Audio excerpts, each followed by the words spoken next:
That's Kathy, exactly I want to right. hear more about patients getting paid, about what it is, how you transition to that. Love to hear the spiel. So I was actually pulling weeds one day, which is where I do my best thinking. And I realized that I was actually making more money than I had working for someone else. And I was now able to take care of myself and, be geographically independent. I don't have to, I can be wherever I want to be and work. As I referenced earlier, I think you really have an obligation to share when you find something that can help others. That's your absolute obligation to share it with others.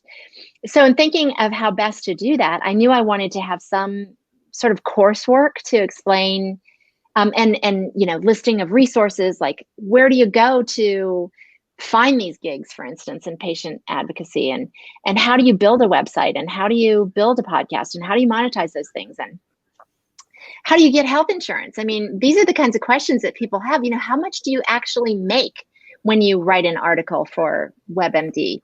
And how do you get health insurance if you're not working for somebody else? And how much does that cost? And these are all critical questions in making a decision of doing something, whether it's full-time or part-time or side hustle or something.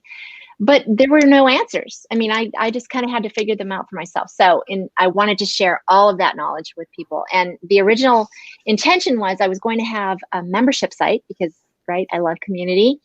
And I would put the trainings in there, the course in there. And then also I structured where I'd have 4 deliverables a month, including like an Ask Me Anything hour, and some interviews with experts and other patients who are in fact getting paid.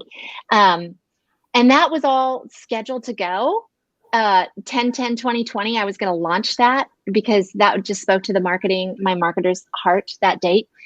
But in September, I guess, I had a big fat MS relapse, put me in bed for a couple of weeks. And that's when I realized that I cannot put that kind of pressure on myself to have 4 deliverables a month. I can't say that I can do that, but I can, when I'm feeling well, record course material and make it evergreen available. So that was the plan. And I came out of that relapse and I felt better and I got stronger and I kind of was putting the, spit shine on that whole plan. And then my computer crashed not long ago.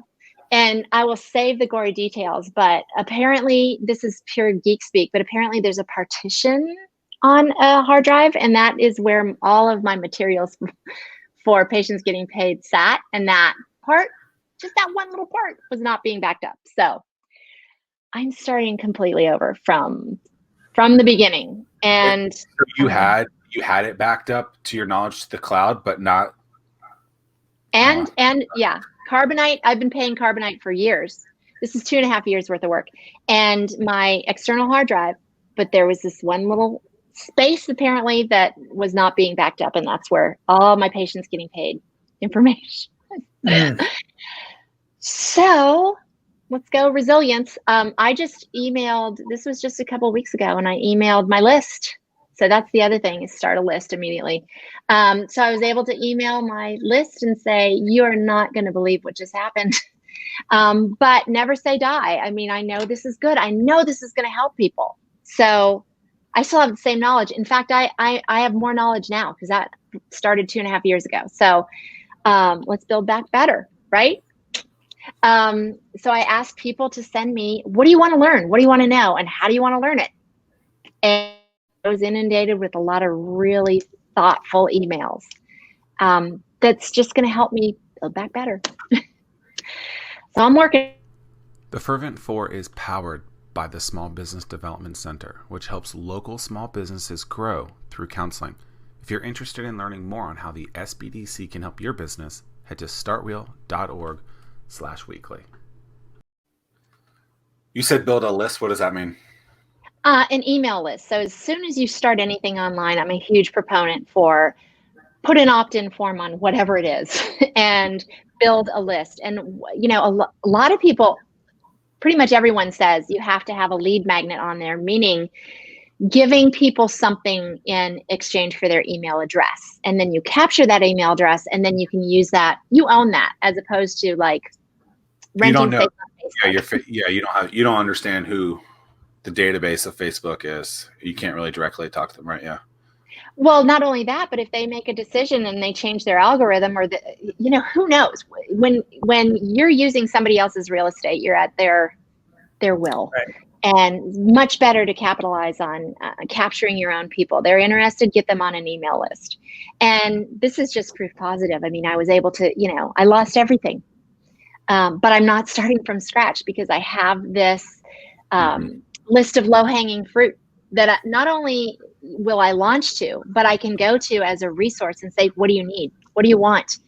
And virtually guarantee that I am providing what's going to be helpful to them, which is the key to any entrepreneurship, right? See the problem, provide the solution. Well, I'm going right to the source and saying, what do you need? And I will provide that. Well, hopefully that company that you use backs up stuff and doesn't use Carbonite. Yeah. No, I'm going to be doing Apple Cloud from now on. But anyway, I digress. But my plan is I'm starting the Patients Getting Paid podcast to interview people like experts, like with disability insurance. A lot of folks with chronic illness are on disability. So how does that work? Can you still make money and maintain your eligibility on disability? Well, you can, actually. That's called a Ticket to Work program. So I'm going to be interviewing experts like that. But also, I think much more importantly, patients who are actually getting paid. I refer to us as chronicpreneurs, where we've gotten out there, and it doesn't have to be patient advocacy. It doesn't have to have anything to do with your illness. Maybe it's something to do with a hobby of yours, but something where you can generate an income and feel productive and have all of the benefits that come with that: mental health, physical health, everything that comes with that, and be able to take care of yourself and generate an income. And I think hearing people that are doing that and really drilling down on things so granular as to their health insurance and how they got it and how much they make by doing each of these things just helps inform everybody to make a better decision on whether this is right for them or not. That's the plan. I love it. Tim?